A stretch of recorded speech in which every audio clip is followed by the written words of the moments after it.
Direto da Escola de Música Tom Maior aqui em Canoas, hoje eu tenho o prazer de conversar com o meu querido amigo, pastor Hélio Eix. Tudo bem, pastor? Tudo bem, tudo bem. Obrigado por ter aceito o convite, ter vindo aqui conversar comigo. E agradeço muito, viu, a tua participação aqui no podcast. Prazer, estamos à disposição. Ah, que bom. E deixa eu te perguntar a mesma coisa que eu perguntei pro seu filho, Maicon. Ele foi o primeiro entrevistado do podcast, né? É Eix ou é Aish?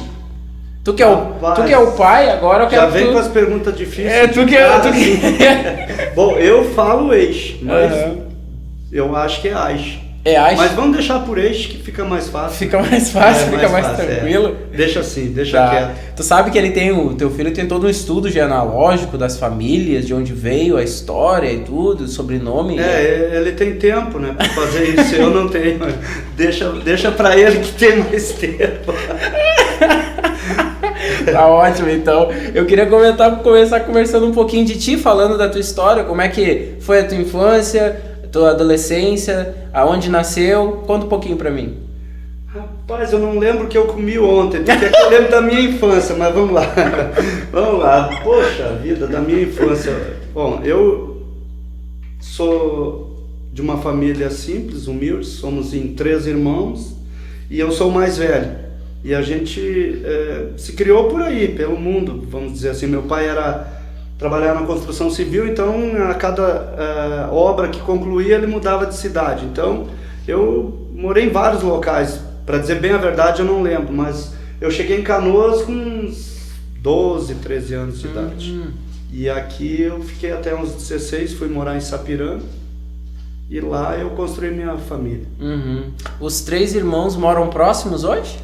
Todos em Canoas. Todos moram aqui em Canoas. Eu moro na Rio Branco, meu irmão mora lá no Santo Operário. A minha irmã que agora comprou uma chácara lá em Águas Claras, parece que é, aqueles lados que ela tá lá. Mas meio próximos, somos próximos. Os teus pais eram cristãos?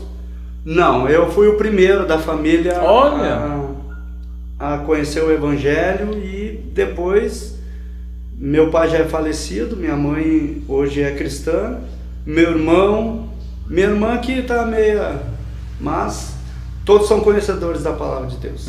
Todos têm então um conhecimento então Mas eu fui o primeiro a conhecer a palavra de Deus e no princípio eu era meio taxado de louco, como de costume, né? Mas depois todos foram encontrando o caminho e graças a Deus já estão na presença de Deus. Que bom, que maravilha. Como é que começou? Como é que tu encontrou? Eu encontrei por acaso. Como eu disse, eu fui com 16 anos para Sapiranga para trabalhar, morar na casa dos meus tios. Trabalhar com o quê? Fábrica de calçado. Calçado? Lá tinha bastante oportunidade de emprego. Então eu fui para lá, já estava com 16 anos e aqui eu não trabalhava e meus pais me autorizaram a ir morar com meus tios. Trabalhei. Morei na casa deles e trabalhei nas empresas lá. E eu conheci a palavra de Deus, a igreja evangélica, através de um convite de uma das senhoras que eu morava, na época se dizia pagava pensão na casa dela, e de tanto ela insistir para ir na igreja, um dia eu fui. E daí cheguei lá e encontrei uma pessoa que me cativou. Não foi Deus, tá? Foi a minha esposa, que hoje é minha esposa. Tá. Através dela eu permaneci por interesse, mas depois Deus fez a obra e de lá pra cá se passaram alguns anos já. Que igreja que era? Quadrangular. Igreja do Evangelho Quadrangular. Eu conheci Jesus nessa igreja há mais de 30 anos e permaneço nela até hoje. Olha, é difícil isso hoje em dia, hein? Imagina, eu me identifiquei muito com essa denominação e está nela até hoje. Nela. Hoje pastoreando uma igreja também. Pastoreando há 10 anos, vamos completar agora.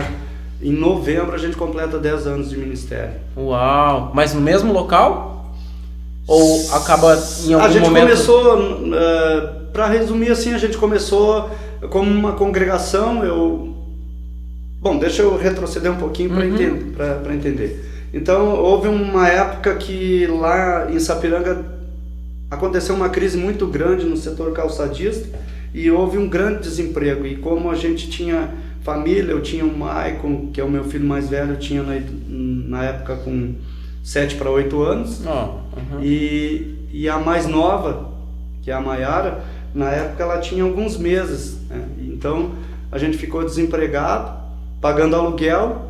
Nossa. E ficou inviável permanecer em Sapiranga. Então meu sogro morava em Santa Maria e lá tinha terrenos, tinha oportunidade de moradia e tal. A gente foi para lá, deixamos tudo para trás, vamos dizer assim. A gente pegou as coisas que tinha e trouxe para Canoas, deixamos na minha mãe ali estocado e fomos com algumas roupas do corpo só para Santa Maria. E aí ficamos alguns meses lá, mas também muito difícil de arrumar emprego. E a gente, depois de 2 meses e pouco, chegou à conclusão que não tinha mais como permanecer lá. Viemos para Canoas daí. Minha mãe mora no mesmo lugar até hoje, né? E do lado, o vizinho dela nos ofereceu um cantinho atrás para fazer uma casa e ali a gente se estabilizar, poder né, melhorar. E para cá a gente veio. Mas todo esse tempo a gente sempre permaneceu na igreja. Na igreja, nunca se afastaram. Deus, né? Nunca nos afastamos. E aqui em Sapiranga, aqui em Canoas, eu conheci a igreja quadrangular e fiquei auxiliando a pastora durante 8 anos ali no bairro Santo Operário. Olha só. Durante 8 anos fui auxiliar dela, ela que me encaminhou me deu oportunidades para estar também pregando a palavra de Deus. E depois de alguns anos a gente veio a congregar aqui no bairro Rio Branco, em Canoas também, o pastor Paulo César, e ali eu fiquei 5 anos auxiliando ele, mas sempre o mesmo ministério, né, quadrangular. E ele que nos encaminhou para abrir um trabalho que ele tinha antigamente, que havia fechado numa garagem, na Nelson Pai em Terra. Ele pediu que nós reabríssemos aquele trabalho. E nós começamos numa garagem. E ali começamos a trabalhar, evangelizar, ganhar almas. E quando fechamos 1 ano de congregação, nós celebramos, fizemos uma festa, convidamos o pastor e a igreja estava cheia. E aí o pastor passou alguns dias, ele nos chamou no escritório para uma conversa. E ele viu que o nosso coração já não estava mais na igreja, mas naquele trabalho. E ele disse: é tempo de vocês fazer com que essa congregação se torne uma igreja. E foi ali que tudo começou. Nossa. E depois de 5 anos a gente foi nomeado como pastores. Depois de 5 anos. De auxílio ali, né? E aí nós assumimos o trabalho ali numa garagem. E depois de alguns meses alugamos aonde está a nossa igreja hoje, que completou 8 anos agora em maio. Nossa. Dia 10 de maio completaram 8 anos, não, 9 anos.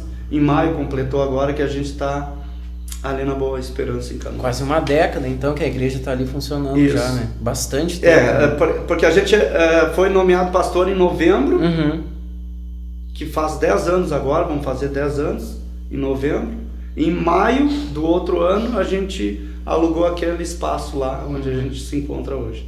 Então, ou seja, fizemos 9 anos naquele local, mas de ministério estamos indo para 10 anos. E 10 anos, eu acredito, tem uma boa experiência para poder dizer assim, quais são os principais requisitos de um pastor. Não estou falando da denominação, né? Porque a gente sabe que cada denominação consagra seus pastores baseado nas suas, nos seus requisitos lá, né? Sim. Mas para ti, como pessoa, assim, uma pessoa que é pastor mesmo, né? Que vai pastorear alguém, o que essa pessoa tem que ter?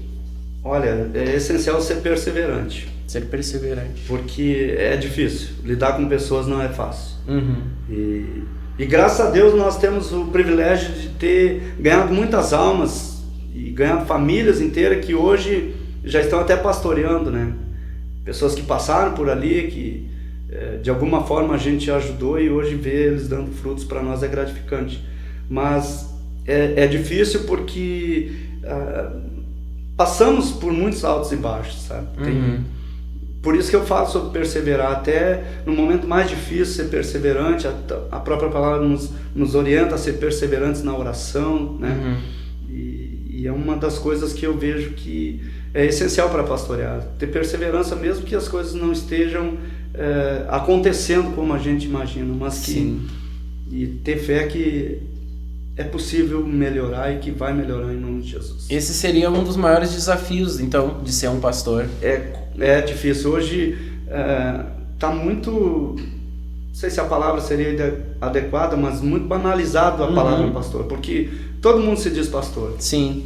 Mas pastorear mesmo, de estar junto, é difícil. Sim. E aí nem todos querem pagar o preço. Eu vejo, isso é uma questão minha, mas eu vejo que às vezes as pessoas ascendem ao título de pastor muito rápido, sem ter o preparo. Como tu falou, tu serviu como auxiliar, entendendo a igreja, os processos, o mecanismo, por muito tempo. Foram Sim. anos e anos servindo como auxiliar, né? Como assistente. 13 anos, na verdade. 13 anos ajudando. Então, dá pra tu ter uma prova de se a pessoa realmente quer aquilo ali, né? Dá pra ter uma prova se a pessoa é do ramo mesmo, se ela serve pra aquilo, se ela tem o coração no lugar, né? E hoje em dia eu acho que o que banaliza é a pessoa em 2, 3, 4 anos já ser consagrada pastor. Né? E o que também a gente percebe, né, em tudo isso é que muitas pessoas querem estar no lugar, não que a gente esteja num lugar de destaque, né? Mas às vezes as pessoas querem estar no teu lugar, mas não querem pagar um preço para chegar lá.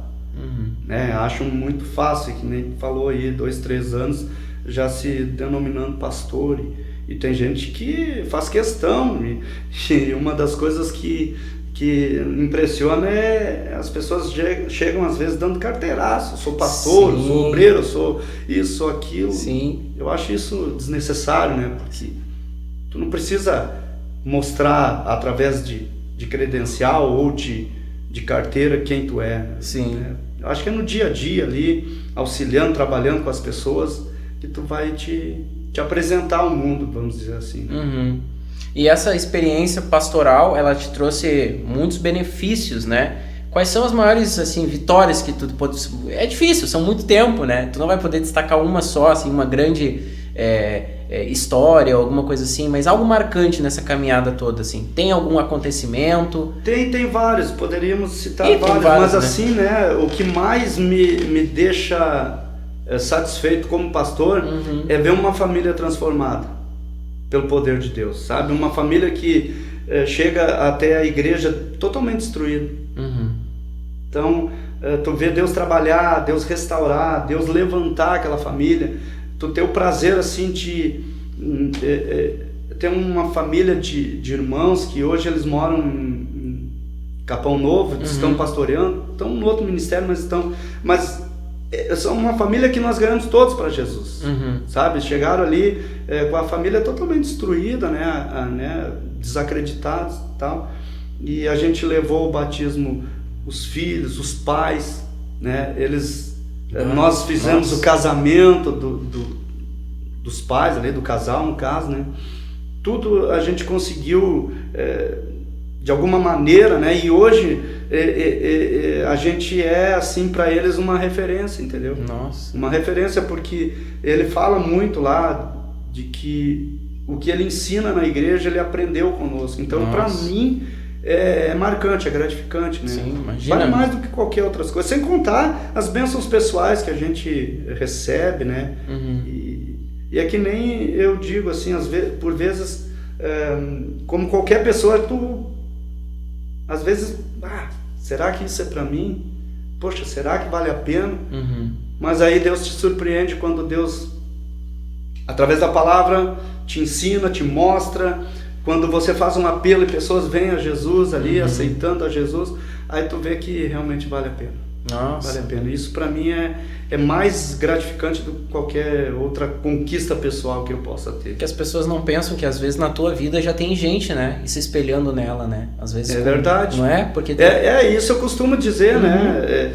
Nós, embora a gente não perceba, mas as pessoas nos observam. Sim. Então uma coisa que eu sempre falo na igreja é tu ser um exemplo para as pessoas, para tua família, para a sociedade, enfim, no teu trabalho, na escola, ser um exemplo de vida porque tu está sendo observado, pessoas estão ali te analisando, então tem que dar um bom exemplo para que tu possa motivar outras pessoas a exercerem a mesma fé que te trouxe até aqui. Então, com certeza. Agora voltando lá no primeiro interesse real, né, que foi a senhora sua esposa, quanto tempo vocês estão casados? Acho que é 33. Quando começa, eu acho. 89, fez...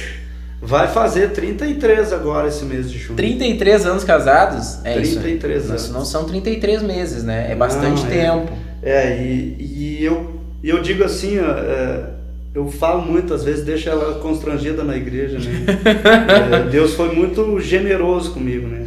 Então eu tenho que zelar pelo que eu tenho, porque se eu perder, eu não consigo outro. Tu não acha outra igual essa? Já então, são 33 anos de convivência, de dificuldades, como qualquer casal.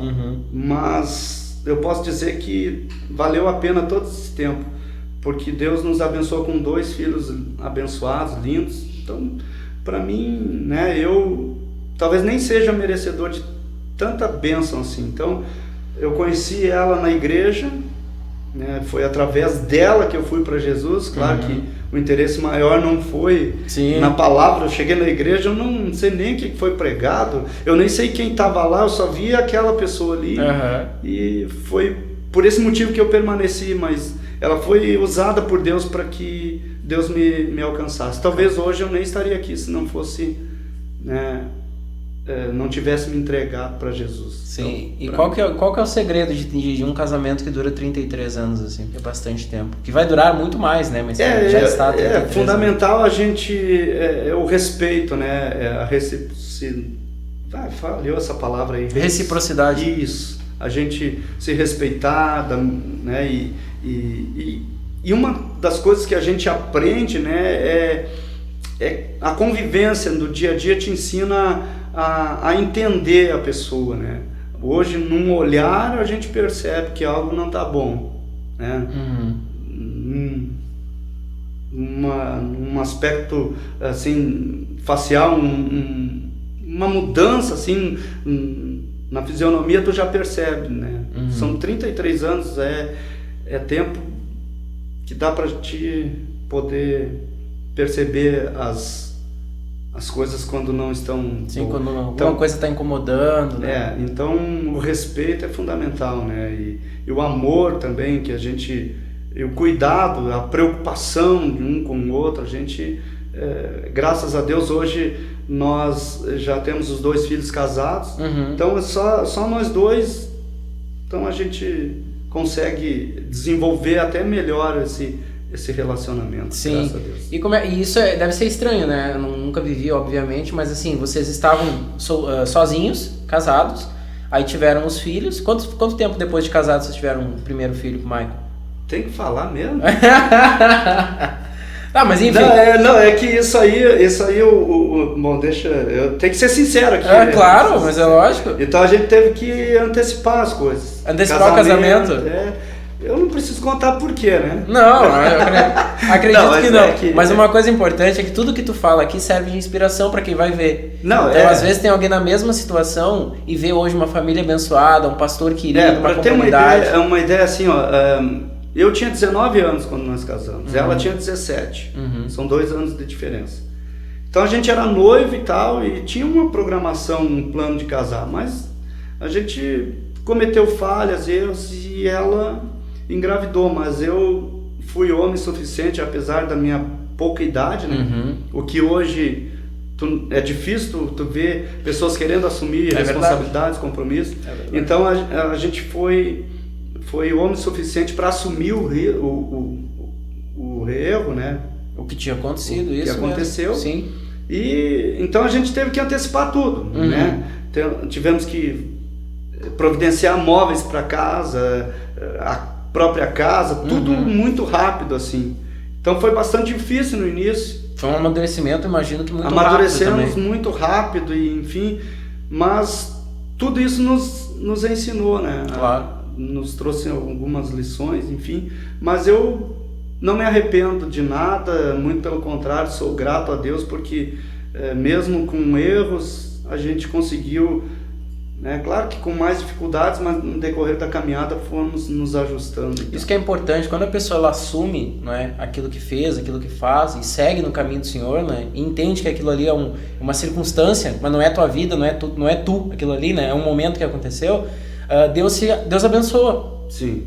Então, olha só, poderia, como eu te falei, né, ser uma situação que poderia te afastar ela, e hoje vocês dois sabem lá onde é que estariam, né? Como a gente infelizmente vê tantas pessoas acontecer. Agora, como você seguiu, hoje são pais de 2 filhos abençoados, que têm suas famílias também. O Michael aí teve sua neném, né? A mãe tem há pouco tempo. Hoje vocês são avós, né? Sim. De uma criança, tudo porque obedeceram e decidiram reconhecer, assumir aquilo ali e seguir em frente, não ficar pensando no que aconteceu, né?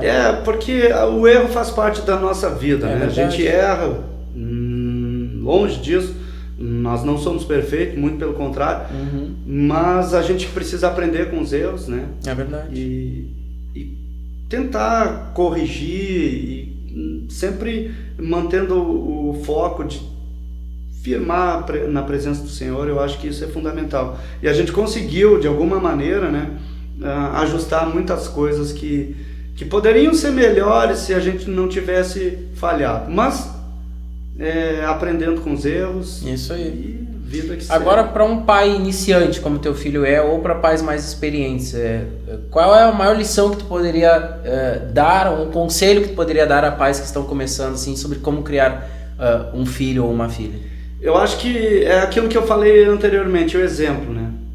Porque um pai, o filho, ele vai se espelhar no pai, na mãe. Eu acho que o exemplo de bom cidadão, de pessoa do bem, de temor a Deus, é fundamental ser exemplo, né? Ser o exemplo, porque os nossos filhos, eles olham para nós como pais como heróis. Então, nós precisamos ser exemplo para os nossos filhos. Eu acho que tanto para quem está começando agora, né, como para quem já tem filhos, já quem sabe na adolescência, e ainda dá tempo, né? Se não foi, mas procure ser exemplo para os filhos, né, de bom cidadão, de pessoa honesta, de pessoa do bem, e acima de tudo de confiar no Senhor, de temer a Deus. Eu acho que isso é fundamental para que você crie os teus filhos assim, de uma maneira em que eles venham te dar alegria, né? Porque infelizmente o que a gente vê hoje na sociedade, famílias desestruturadas, né? Tu vê aí filhos, né, totalmente perdidos. Infelizmente essa é a realidade. O histórico, se for fazer um levantamento, você vai ver que a maioria dos problemas da nossa sociedade com a criminalidade, com, né, problema de drogas, vem de uma família desestruturada. Então, mesmo com os erros que a gente cometeu lá atrás, nós conseguimos manter a nossa casa, que foi fundamental para que os nossos filhos hoje também tivessem, né, uma estrutura. Graças a Deus eu me orgulho dos filhos que eu tenho hoje, porque também a gente lutou para, né, se esforçou para dar para eles o fundamental, né? A educação. Isso foi um esforço que a gente fez e graças a Deus conseguimos. E hoje em dia tem pais que se deixam muito levar às vezes pelos filhos com relação à igreja, né? O que tu pensa sobre isso? Por exemplo, eu imagino que tu deu educação, deu carinho, toda a família estruturada, mas importante que eles estavam, imagino eu, num ambiente da igreja, né? Sim. Os dois cresceram num ambiente cristão, né? Hoje em dia eu vejo, em alguns casos, os filhos quererem mudar de igreja e os pais irem acompanhando os filhos porque a igreja tem mais programação, aquela tem mais isso, tem mais aquilo, e a criança acaba se cativando, né, se impressionando, né, com aquilo ali e conduzindo os pais a irem até lá, né? Sim. E o que tu pensa sobre isso? Eu penso que os pais não devem ser conduzidos pelos filhos, muito pelo contrário, né? Os pais que conduzem os filhos. Eu lembro quando a gente precisou mudar de igreja, nós saímos não de ministério, mas de uma igreja quadrangular para outra. E o Michael estava dentro da igreja quadrangular. Isso, o Michael, eu lembro, estava na adolescência na época, envolvido, já tocando na igreja, e foi bastante difícil para ele para se desligar. E ele, por ele não queria, mas nós como pais fomos mais, como que eu posso dizer assim, a gente impôs, não, a gente vai mudar por isso, e tu vem com nós e vai ter que se adaptar, e assim aconteceu. Hoje a gente, infelizmente, acontece isso, as igrejas hoje tem atrativos, né? Sim. Tem igrejas, mega igrejas por aí que tem, e os jovens às vezes vão mais pela emoção, sim, do mais espetáculo, pelos atrativos, né? Os shows, sim, gospel que as igrejas oferecem, mas o que mantém um jovem ou um adulto firme de pé é a palavra de Deus. Amém. Porque o show, as apresentações, tudo vai passar, sim, os eventos vão passar, mas a palavra de Deus, né? Por isso que a palavra de Deus fala, né? Em João 8,32, conhecereis a verdade vos libertará. A palavra de Deus liberta, transforma, a palavra nos sustenta, né? Nos dá condições de enfrentar as adversidades. Porque se tu tiver no meio da prova, mas tem a palavra, aquilo ali vai te manter de pé. Agora, quando não tem a palavra, fica... né, muito vulnerável. Tu vê, né? Eu sempre pensei sobre isso. Por que as igrejas lotam quando tem um cantor ou uma cantora famoso, né? E daí no outro dia de culto aquela igreja ali tá com os membros de sempre, né? Então eu fico pensando que às vezes é essa atração, né? O espetáculo, as pessoas vão atrás do espetáculo. Então fulana vai estar lá. Daí a igreja fica com 1000 pessoas lá naquele momento. Mas aí aquilo ali não vai ser o que vai sustentar a pessoa. A pessoa vive de show em show, de evento em evento. E do nada, quando ela precisa de fato, o que vai sustentar ela é a palavra de Deus, que ela vai ter, às vezes não, raramente ela vai ter no show, no evento. Normalmente ela vai ter no culto de terça, no culto de quinta, no culto de domingo, com o pastor local ensinando, né?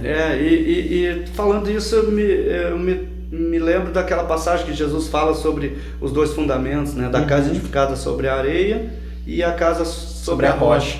Então eu vejo que tem muitas casas sendo edificadas sobre a areia, de emoção, de momentos, de shows, de espetáculos, mas aquela que está sobre a rocha pode vir depois a dificuldade, o problema, mas a pessoa sabe, não, mas eu estou alicerçado na rocha, Deus é o meu refúgio, fortaleza, socorro presente na angústia, então eu não vou temer, eu vou permanecer, eu vou confiar, Deus vai entrar com providência. Então, quando tu tem essa convicção, essa certeza, meu irmão, com certeza não é qualquer luta, qualquer problema que te tira da presença de Deus. É verdade. Agora, quando tá sobre a areia, né, é o próprio Jesus falando, né, vem um ventinho, derruba tudo. É verdade.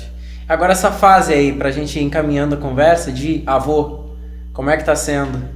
Coisa boa. Que coisa boa. Eu não sei, por isso que eu digo assim, eu sou muito privilegiado. Porque Deus tem sido muito generoso. Primeiro me deu uma esposa maravilhosa. Depois, bênçãos que são os filhos, né?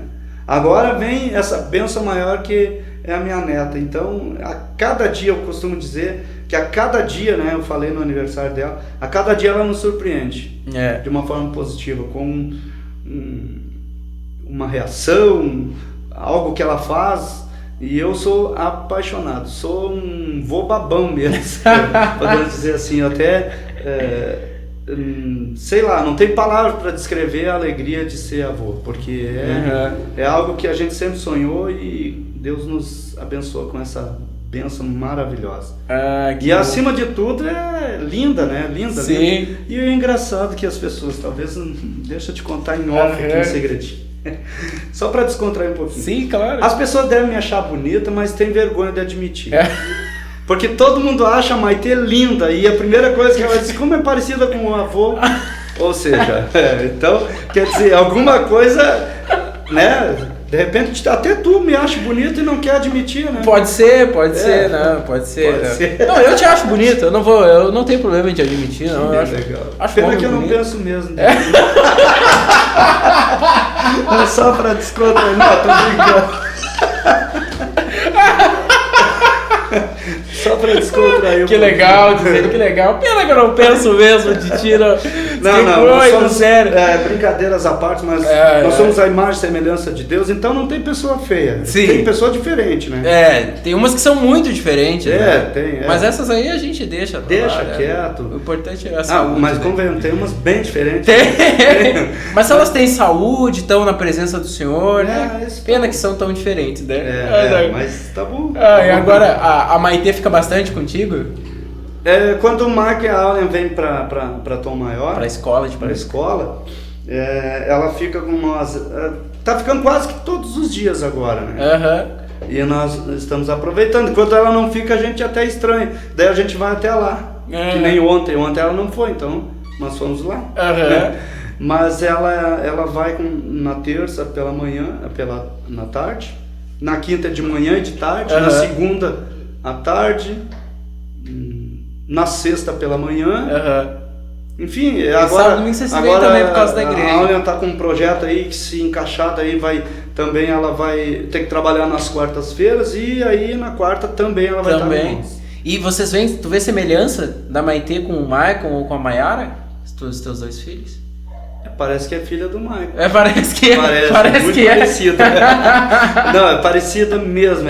O Maicon tem umas fotos do Maicon bebê, é muito parecida. É mesmo? Em comportamento também, já consegue perceber o temperamento dela. Isso, acho que é um pouco diferente. Ela puxou, acho que o temperamento pela avó. Pela avó paterna. No caso, a minha esposa. Sim. Temperamento meio explosivo. meia brava, meio assim. Quem casar com ela vai ter que ter o macete que eu tive, né? De tentar ajustar as coisas, porque temperamento bem complicado de lidar. Mas uma coisa que tu falou sobre tua esposa, eu acho muito bonito. Eu já fui algumas vezes na sua igreja e sempre tem 2 cadeiras lá pra vocês, né? Sim. Isso não é tão comum, né? O pastor dá a honra de ter uma cadeira. Normalmente ficam os homens, os pastores, as pessoas ali, e a mulher ou tá lá atrás, ou tá fazendo alguma coisa. E eu acho isso bonito também, que tu falou do exemplo, que sempre tem 2 poltronas ou 2 cadeiras que ficam vocês dois ali, né? E eu acho isso muito legal. Foi uma iniciativa, tu já havia percebido isso? Foi uma iniciativa tua isso? Não, eu não percebi em outras igrejas, né? Mas eu faço questão ali, né? Porque ela ajuda no louvor, já fica ali, me auxilia em alguma coisa que eu preciso. E, claro, isso é muito relativo, cada ministério tem o seu procedimento, mas algumas igrejas não tem pastora, e é a esposa do pastor. Nós não, nosso ministério tem pastora, tem pastor, mulheres que pregam, e ela é conhecida na igreja e reconhecida pela igreja também como pastora, né?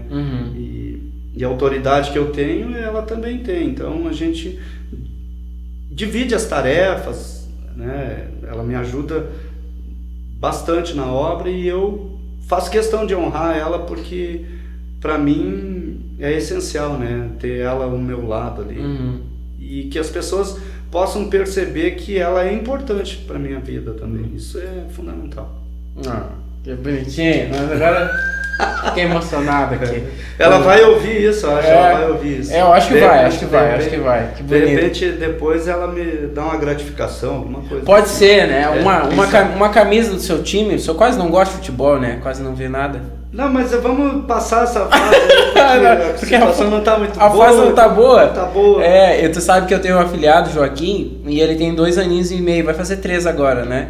E obviamente eu quero que ele torça pro mesmo time que o meu, né? Que eu não vou dizer que é o Grêmio, não vou falar isso. Nem eu.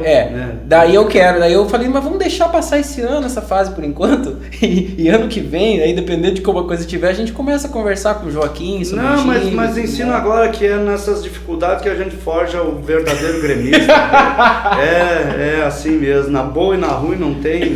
Não tem nenhuma, né? Então tá, muito bem. Pastor querido, queria agradecer pelo teu tempo. Mas deixa eu falar um pouquinho da nossa igreja lá. Claro, e também.